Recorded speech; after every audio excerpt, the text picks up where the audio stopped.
India's economic growth continues to be the shining exception and will remain so in the years ahead. Modi सरकार 3.0 का पहला budget आज संसद में पेश हुआ। वित्त मंत्री निर्मला सीतारमण ने लगातार 7वीं बार लोकसभा में बजट भाषण दिया है। वित्त मंत्री निर्मला सीतारमण ने कहा है कि भारत की आर्थिक ग्रोथ तेजी से बढ़ रही है। ये आने वाले सालों में आगे भी बढ़ती रहेगी। भारत की महंगाई दर कम रहने की उम्मीद है। वित्त मंत्री निर्मला सीतारमण ने बजट पेश करते हुए कहा कि प्रधानमंत्री गरीब कल्याण अन्न योजना को 5 साल के लिए और बढ़ा चुके हैं, जिससे 80 करोड़ लोगों को लाभ मिलेगा। इस बजट में मध्यम वर्ग का खास ख्याल रखा गया है। नई कर व्यवस्था में व्यक्तिगत आयकर दरों पर वित्त मंत्री निर्मला सीतारमण ने कहा है, नई कर व्यवस्था के तहत कर दर संरचना ऐसी होगी जिसमें 0 से 3 लाख रुपए तक, यानी 0 से 3 लाख रुपए तक कोई टैक्स नहीं लगेगा। वहीं 3 से 7 लाख रुपए की आय पर 5% टैक्स लगेगा, जबकि 7 से 10 लाख रुपए की आय पर 10% आयकर लगेगा। वहीं 10 से 12 लाख की आय पर 15% और 12 से 15 लाख रुपए की सालाना आय पर 20% और 15 लाख से ज्यादा की आय पर 30% टैक्स चुकाना होगा।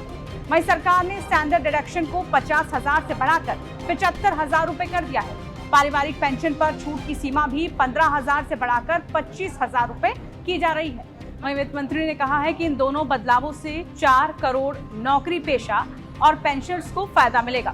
वित्त मंत्री ने बजट भाषण में कहा है कि मोबाइल फोन और उपकरणों के घरेलू उत्पादन में भी इजाफा हुआ है। मोबाइल फोन, मोबाइल चार्जर पर सीमा शुल्क को घटा दिया जाएगा।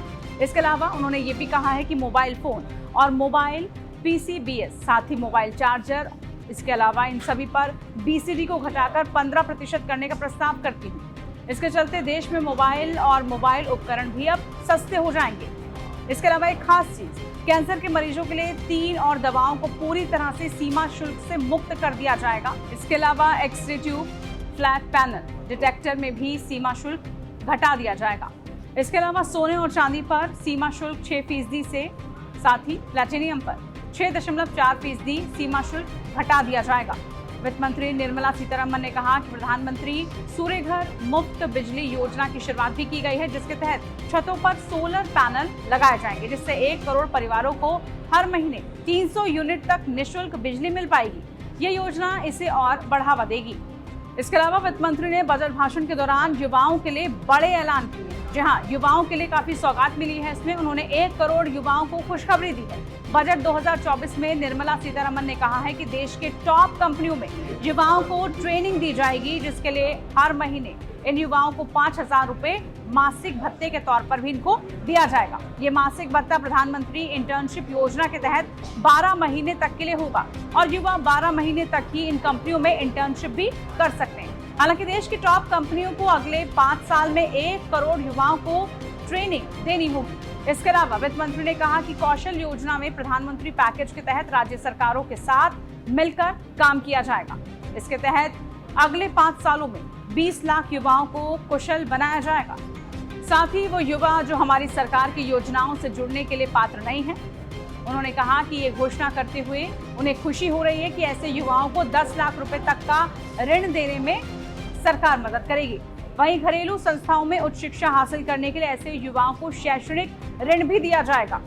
इस लक्ष्य को पूरा करने के लिए हर साल 1 लाख युवाओं को ई-वाउचर्स दिए जाएंगे।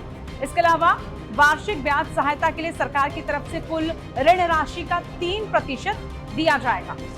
तो ये तमाम घोषणाएं आज बजट के जरिए की गई है। बजट से जुड़ी हर अपडेट आप तक पहुंचाते रहेंगे। फिलहाल के लिए इतना ही। नमस्कार।